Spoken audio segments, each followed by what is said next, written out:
தமிழின படுகொலைக்கு நீதி கோரி வடக்கில் இன்று முதல் போராட்டம். மன்னார் ஒருங்கிணைப்பு குழு கூட்டத்தில் எம்பிக்களுக்கிடையில் வாக்குவாதம். பலாலி விமான நிலையத்திற்காக காணிகளை சுவீகரிப்பது பற்றிய கலந்துரையாடல். மின்வெட்டு தொடர்பில் பொதுமக்களுக்கு அமைச்சர் வழங்கியுள்ள அறிவுறுத்தல். அவசரமாக இடமாற்றப்பட்ட இஷாரா சுபந்தை தீவிரமடையும் விசாரணை. சர்வதேச அளவில் ஸ்ரீலங்கன் விமான சேவைக்கு தடை விதிக்கப்படும் அபாயம். புதுமலை அம்மன் கோவிலுக்கு எதிரான வழக்கு தள்ளுபடி, சட்டத்தரணி மணிவண்ணன் குறிப்பிட்ட விடயம். அரசு ஊழியர்களின் ஓய்வு பெறும் வயது 67ஆக உயர்த்த கோரிக்கை. ஜனாதிபதியின் மத நல்லிணக்கத்துக்கு தொல்லியல் திணைக்களம் இடைஞ்சல், இந்து மத பீடம் விசனம். மீனவர்களை விடுவிக்க கோரி வெளியுறவுத்துறை அமைச்சருக்கு முதல்வர் விஜய் கடிதம். தொடர்பான விரிவான செய்திகள். இலங்கையில் இடம்பெற்ற தமிழின படுகொலைக்கு சர்வதேச நீதி கோரி வடக்கில் தொடர் கவனஈர்ப்பு போராட்டம் ஒன்று முன்னெடுக்கப்பட உள்ளது. தாயக செயலணி அமைப்பின் ஏற்பாட்டில் நீதியின் ஓலம் எனும் தலைப்பில் இன்று முதல் எதிர்வரும் 17ஆம் தேதி வரை இந்த போராட்டம் நடைபெறவுள்ளது. செம்மணி மனித புதைக்குழியில் முன்னெடுக்கப்பட்டு வரும் அகழ்வு பணிகள் கடந்த சனிக்கிழமையுடன் 100 நாட்களை எட்டியிருப்பதுடன் அந்த மனித புதைக்குழியில் இருந்து இதுவரை 500க்கும் மேற்பட்ட மனித எலும்புக்கூடுகள் அடையாளம் காணப்பட்டுள்ளன. இந்த நிலையில் குறிப்பாக படுகொலை செய்யப்பட்டு செம்மணி மனித புதைக்குழியில் புதைக்கப்பட்ட மக்களுக்கும் அவர்களது உறவுகளுக்குமான நீதியை கோரியும் பொறுப்பு குரலை உறுதிப்படுத்துமாறு வலியுறுத்தியுமே நீதியின் ஓலம் 2 எனும் தொடர் கவன ஈர்ப்பு போராட்டம் ஏற்பாடு செய்யப்பட்டுள்ளது. அதற்கமைய இன்று வெள்ளிக்கிழமை முதல் எதிர்வரும் 16ஆம் தேதி வரை செம்மணி மனித புதைக்குழி அவலம் குறித்தும் தமிழர்களுக்கு எதிரான இன அழிப்பு குறித்தும் விழிப்புணர்வை ஏற்படுத்துவதற்கான நடவடிக்கைகள் முன்னெடுக்கப்பட உள்ளன. அதனைத் தொடர்ந்து எதிர்வருகின்ற 17ஆம் தேதி திங்கட்கிழமை செம்மணி மனித புதைக்குழிக்கு அண்மையில் கவன ஈர்ப்பு போராட்டத்தை நடாத்துவதற்கு திட்டமிடப்பட்டுள்ளது. இப்போராட்டத்தில் வலிந்து காணாமலாக்கப்பட்டோரின் உறவினர்கள், தமிழ் தேசிய அரசியல் கட்சிகளின் பிரதிநிதிகள், மத தலைவர்கள், மனித உரிமைகள் மற்றும் சிவில் சமூக செயற்பாட்டாளர்கள், பல்கலைக்கழக மாணவர்கள், பொதுமக்கள் என பலர் கலந்து கொள்வர் என்று எதிர்பார்க்கப்படுகின்றது. மன்னார் மாவட்ட ஒருங்கிணைப்பு குழு கூட்டத்தில் நாடாளுமன்ற உறுப்பினர்களான ரிசாத் பதியுதீன் மற்றும் ஜெகதீஸ்வரன் ஆகியோருக்கு இடையில் கடுமையான கருத்து மோதல் ஏற்பட்டுள்ளது. குறித்த கூட்டம் நேற்று நடைபெற்ற போது மன்னார் மாவட்டத்தில் அடிக்கடி இடம்பெறும் மின்சார தடைகள் தொடர்பாக இடம்பெற்ற கலந்துரையாடலின் போதே இவ்வாறு வாக்குவாதம் ஏற்பட்டுள்ளது. மன்னார் மாவட்டத்தில் தொடர்ச்சியாக மின்சாரம் தடைப்படுவதனால் மக்கள் எதிர்நோக்கும் அசௌகரியங்கள் தொடர்பாக கூட்டத்தில் விவாதிக்கப்பட்ட போது மின்வெட்டை பற்றி நாங்கள் கதைக்க கூடாதா என ரிஷாட் பதியுதீன் கேள்வி எழுப்பியதாக தெரிவிக்கப்பட்டது. இதன்போது பதிலளித்த ஜெகதீஸ்வரன், கடந்த அரசாங்கங்களில் அமைச்சர்களாகவும் அபிவிருத்தி குழு தலைவர்களாகவும் இருந்தவர்கள் தற்போதைய நிலைமை தொடர்பாக கேள்வி எழுப்புவது குறித்து கருத்து தெரிவித்துள்ளார். இதனைத் தொடர்ந்து இருவருக்கும் இடையில் வார்த்தை பரிமாற்றம் தீவிரமடைந்ததுடன் கூட்டத்தில் சிறிது நேரம் பரபரப்பான சூழ்நிலை ஏற்பட்டது. நிலைமை மேலும் தீவிரமடையாத வகையில் மன்னார் மாவட்ட அரசாங்க அதிபர் மற்றும் மாவட்ட அபிவிருத்தி குழு தலைவர் ஆகியோர் தலையிட்டு இருவரையும் சமரசப்படுத்தியதாக தெரிவிக்கப்பட்டுள்ளது. மன்னார் மாவட்டத்தில் தொடர்ச்சியாக இடம்பெறும் மின்சார தடைக்கு நிரந்தர தீர்வு காணப்பட வேண்டும் என்பதே மக்களின் முக்கிய கோரிக்கையாக உள்ள நிலையில் இந்த விவகாரம் தொடர்பான கலந்துரையாடல் ஒருங்கிணைப்பு குழு கூட்டத்திலும் சூடு பிடித்துள்ளமை குறிப்பிடத்தக்கது.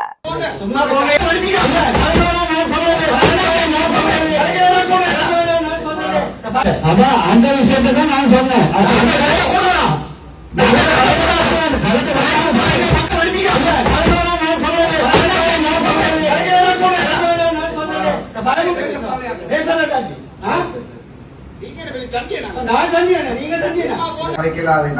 நாங்க செய்யலாத இல்ல, அப்படி இல்ல. நான் அவர்கள் சொன்ன விஷயம் என்னன்னா பிழையான கருத்து சொல்ல சரியா தான் சொன்னேன். நடக்கிற விஷயம் இல்லையே. 15 வருஷத்துக்கு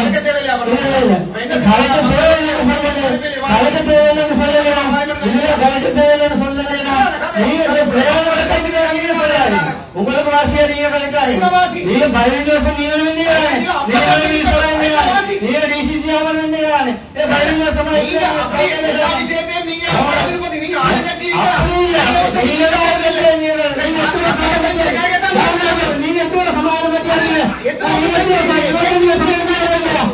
இந்த வருஷமா போறாரு நீங்க புதுசா காட்டுறீங்க මින්සාර වෙට්ටි වාරද නෑ මේ මෙයා හැම එකම දේශපාලනය කරන්න බෑ එහෙම නෙමෙයි දේශපාලනය නෙමෙයි කතා කරනවා මම හරියටම තමයි කිව්වේ මම දේශපාලනය කිව්වේ නෑ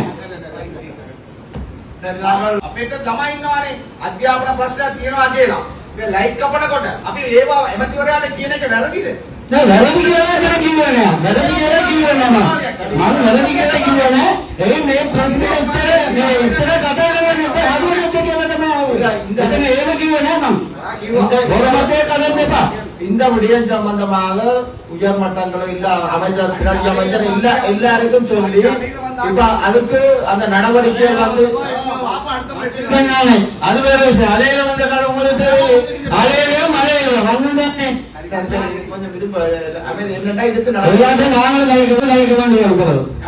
இதுல இப்ப நடவடிக்கைகள் எடுத்துக் கொண்டிருப்பது அதுக்குரிய உத்தரவாதம் இப்ப ஒரு கிழமையில அதுக்குரிய மாற்றங்களை நாங்கள் அவதானிச்சிருக்கிறோம் அதுல நீங்க சுப்ரீம் வகையில அதுக்குரிய நடவடிக்கைகளை நீங்க அடிக்கடி பாருங்க இந்த பிரச்சனை வந்த உடனே ஜியோட சுப்ரீமோட ஆர்டிஓட கான்ஃபரன்ஸ் போட்டு கலைச்சி ஆல்டர்னேட்டிவ் ஆய்வுக்குரிய ஒழுங்கு செய்து கலைச்சு இருக்குது அதெல்லாம் செய்யாது அதான் அந்த விஷயத்தை தான் நான் சொன்னேன்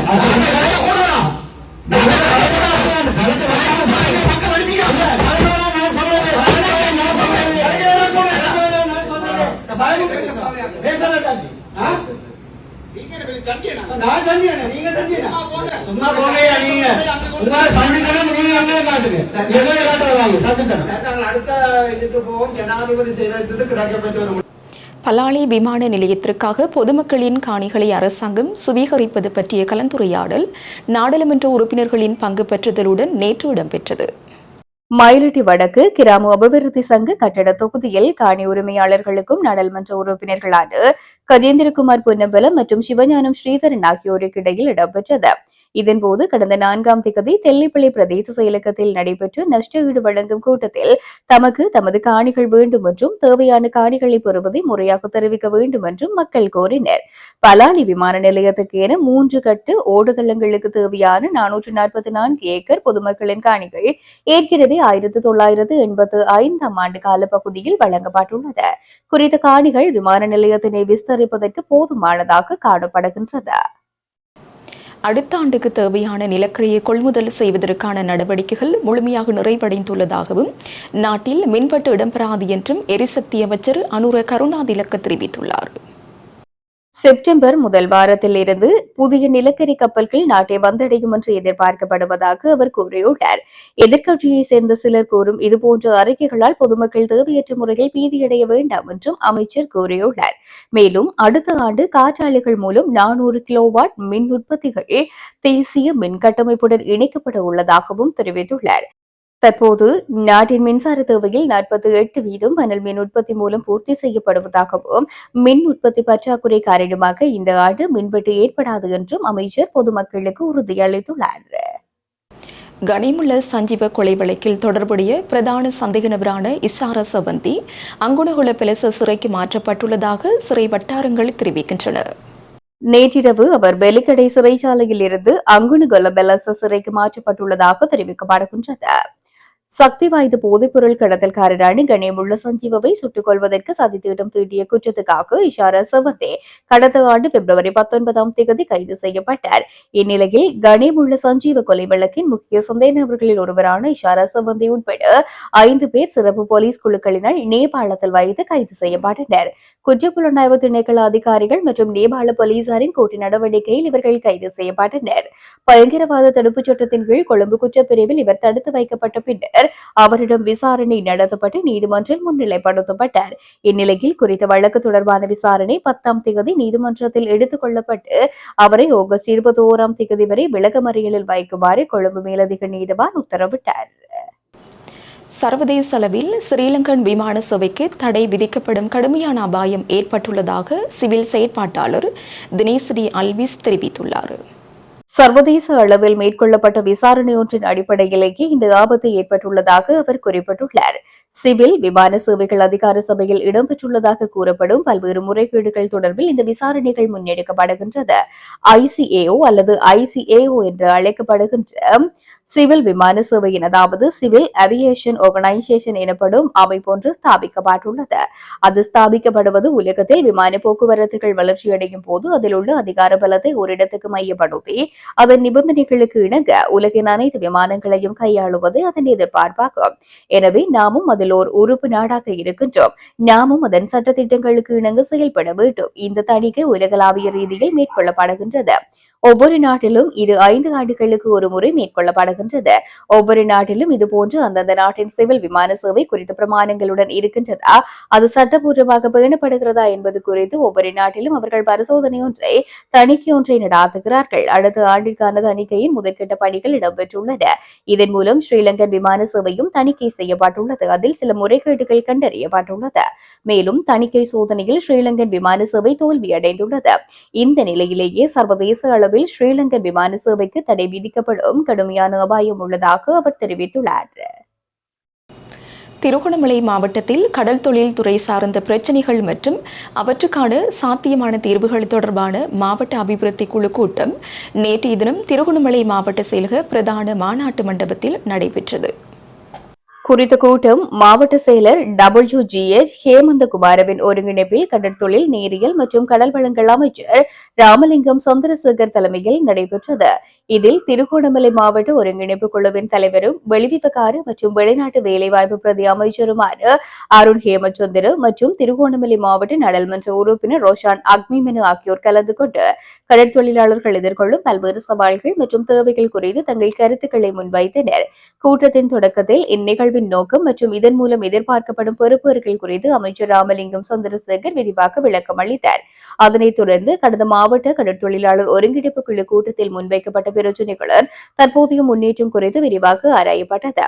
குறிப்பாக திருகோணமலை மாவட்ட கடற்தொழிலாளர்கள் அன்றாடம் எதிர்நோக்கும் சிக்கல்களுக்கு விரைவான மற்றும் நடைமுறை சாத்தியமான தீர்வுகளை பெற்றுக் கொடுப்பது குறித்து இக்கூட்டத்தில் கவனம் செலுத்தப்பட்டது.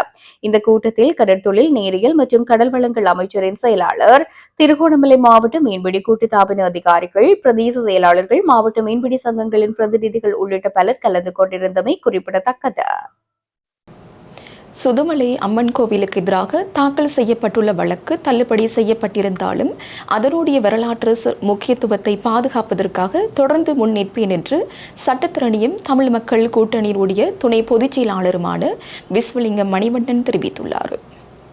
வடமராட்சியில் ஊடகங்களுக்கு கருத்து தெரிவிக்கும் போதே அவர் இவ்வாறு குறிப்பிட்டுள்ளார். அவர் மேலும் தெரிவிக்கையில், சுதுமலை அம்மன் கோவில் என்பது தமிழ் மக்கள் மத்தியிலே மிகவும் பிரபல்யமான ஒரு ஆலயம். தற்பொழுது அந்த ஆலயத்தினுடைய தர்மகர்த்தாக்கள் அந்த ஆலயத்தை முற்றுமுழுதாக இடித்து அதனை அழித்துவிட்டு புதிதாக அதிலே கட்டடங்களை கட்டுவதற்கு வேலை திட்டங்களை செய்து கொண்டிருக்கின்றார்கள். அதன் அடிப்படையிலேயே ஆலயத்தினுடைய பின்பகுதி முற்றுமுழுதாக இடித்து அளிக்கப்பட்டுள்ளது. ஆனால் அந்த கட்டுமானங்கள் பிரதேச சபையினுடைய எவ்வித அனுமதியும் இல்லாமல் கட்டப்பட்டுக் கொண்டிருந்தது. குறிப்பாக விடுதலை புலிகள் அமைப்பினுடைய தலைவர் வேலுப்பிள்ளை பிரபாகரன் பொதுமக்கள் எல்லோரும் அமர்ந்திருந்து பார்த்து ஆலயத்தினுடைய முன்பகுதி அதனுடைய கூரைகள் ஏறி இருந்து பார்த்தது எல்லாம் நீங்கள் பத்திரிகையில் பார்த்திருப்பீர்கள். தேர்முட்டி போன்றவற்றையும் இடித்தளிக்க முற்படுகின்றார்கள். தீர்மானம் எடுத்திருக்கின்றார்கள் என்ற வகையிலே தமிழ் தேசியத்தை நேசிக்கின்ற தரப்புகள் அதனை தடுத்து நிறுத்த வேண்டும் என்று என்னோடு அணுகினார்கள். ஆகவே அதன் மூலம் வரலாற்று சிறப்புமிக்க சுதுமலை அம்மன் கோவிலுடைய முன்பகுதியை காப்பாற்றுகின்ற நோக்கத்தோடும் மேலதிகமாக இடித்து அழிப்பதை தடுத்து நிறுத்துகின்ற நோக்கத்தோடும் இந்த வழக்கை நாங்கள் தாக்கல் செய்திருந்தோம். ஆனால் துரதிருஷ்டவசமாக இந்த வழக்கு தள்ளுபடி செய்யப்பட்டிருக்கின்றது என்றும் குறிப்பிட்டார். உச்ச நீதிமன்ற நீதிபதிகளின் ஓய்வு பெறும் வயதை 67ஆக உயர்த்த அரசியலமைப்பு திருத்தம் செய்யப்படுமாயின் ஏனைய அரசு ஊழியர்களின் ஓய்வு பெறும் வயதெல்லையையும் உயர்த்தப்பட வேண்டும் என்று கோரப்பட்டுள்ளது. அனைத்து அரசு மற்றும் அரை அரசு துறை ஊழியர்களின் ஓய்வு பெறும் வயதையும் 67ஆக உயர்த்த வேண்டும் என வலியுறுத்தி தீர்மானம் நிறைவேற்றப்பட்டுள்ளது. தொழிற்சங்கங்கள் மற்றும் தொழில் வல்லுநர்களின் தேசிய பேரவை நேற்று தீர்மானத்தை நிறைவேற்றியுள்ளன. இந்த கோரிக்கை அடங்கிய யோசனையில் உலப்பெனி சுமங்கல தேரர், சமன் ரத்னபிரியோ, ரவிகுமுதேஷ், ஆனந்த பாலித், உதயநிதி திசாநாயக்க, சிந்தக பண்டாரு, பந்துல சமன்குமார், சுபன் கலுகோட்டகே, கயாமல் சுமனரத்ன, சுமேத சோமரத்ன மற்றும் சுபாஷ் கருணாரத்ன ஆகியோர் கையொப்பமிட்டுள்ளனர். சுமார் 15 லட்சம் அரசு ஊழியர்களில் ஒரு குறிப்பிட்ட சேவை பிரிவினருக்கு மட்டும் ஓய்வு பெறும் வயதை உயர்த்துவது அரசியலமைப்பை மீறும் செயல் என்றும் சுட்டிக்காட்டினர். நீதிபதிகளின் ஓய்வு பெறும் வயதெல்லை அதிகரிப்பு தொடர்பில் கடுமையான வாத பிரதிவாதங்கள் முன்வைக்கப்பட்டு வருகின்றமை குறிப்பிடத்தக்கது. இலங்கை கடற்படையினரால் கைது செய்யப்பட்டுள்ள ராமநாதபுரம் மாவட்டத்தைச் சேர்ந்த 9 மீனவர்களை விடுவிப்பதற்கும் அவர்களின் மீன்பிடி படகை மீட்பதற்கும் தேவையான நடவடிக்கை எடுக்க கோரி மத்திய வெளியுறவுத்துறை அமைச்சர் ஜெய்சங்கருக்கு முதல்வர் சி ஜோசப் விஜய் நேற்று கடிதம் எழுதியுள்ளார். அந்த கடிதத்தில் நேற்று இரவு IND-TN 10 MM 329 என்ற பதிவு எண்ணை கொண்ட மீன்பிடி இயந்திர படகில் மீன்பிடிக்கச் சென்ற தமிழ்நாட்டின் ராமநாதபுரம் மாவட்டத்தை சேர்ந்த 9 மீனவர்களை இலங்கை கடற்படையினர் கைது செய்த சம்பவம் குறித்து மத்திய வெளியுறவுத்துறை அமைச்சரின் தனிப்பட்ட கவனத்திற்கு கொண்டுவர விரும்புவதாக தமிழ்நாட்டு முதல்வர் தெரிவித்துள்ளார். இந்த ஆகஸ்ட் மாதத்தில் மட்டும் இதேபோன்று 2 சம்பவங்கள் பதிவாகியுள்ளன என குறிப்பிட்டுள்ள தமிழ்நாட்டு முதல்வர், மீனவர்கள் தொடர்ந்து கைது செய்யப்படுவது மீனவ சமூகத்தினரிடையே குறிப்பாக தமிழ்நாட்டின் கடலோர மாவட்டங்களில் மிகுந்த கவலையையும் பாதுகாப்பற்ற உணர்வையும் ஏற்படுத்தி வருவதாகவும், நாளது வரையில் 49 இந்திய மீனவர்கள் இலங்கை அரசால் சிறை காவலில் வைக்கப்பட்டுள்ளார்கள் என்றும் தெரிவித்தார். எனவே தகுந்த தூதரக நடவடிக்கைகள் வாயிலாக இலங்கை அரசிடம் இக்கோரிக்கையை முன்வைத்து சிறைப்பிடிக்கப்பட்டுள்ள மீனவர்களையும் அவர்களது மீன்பிடி படகையும் விரைவாக விடுவித்து பாதுகாப்பாக தாய்நாடு திரும்புவதற்கு உரிய நடவடிக்கைகளை மேற்கொள்ளுமாறு மத்திய வெளியுறவுத்துறை அமைச்சரை தமிழ்நாடு முதல்வர் அக்கடிதத்தில் கேட்டுக் கொண்டுள்ளார். மேலும் இதுபோன்ற சம்பவங்கள் தொடர்ந்து நிகழ்வதால் தாங்கள் தலையிட்டு நடவடிக்கை மேற்கொள்வது பாதிக்கப்பட்ட மீனவர்களின் குடும்பங்களுக்கும் தமிழ்நாடு மீனவ சமூகத்தினருக்கும் இவ்விவகாரத்தில் பெரும் நம்பிக்கையையும் நிம்மதியையும் அளிக்கும் என்றும் தெரிவித்துள்ளார். இதுகுறித்து மத்திய வெளியுறவுத்துறை அமைச்சரின் உடனடி தலையீட்டை தான் எதிர்நோக்குவதாகவும் தமிழ்நாடு முதல்வர் அந்த கடிதத்தில் தெரிவித்துள்ளார். இத்துடன் ஜெஃப்னக்லரியின் மதிய நேர பிரதான செய்திகள் நிறைவடைகின்றன. மேலதிக செய்திகளை அறிந்து கொள்ள www.jeffnaglary.lk என்ற இணையதளத்தினூடாக இணைந்து கொள்ளுங்கள்.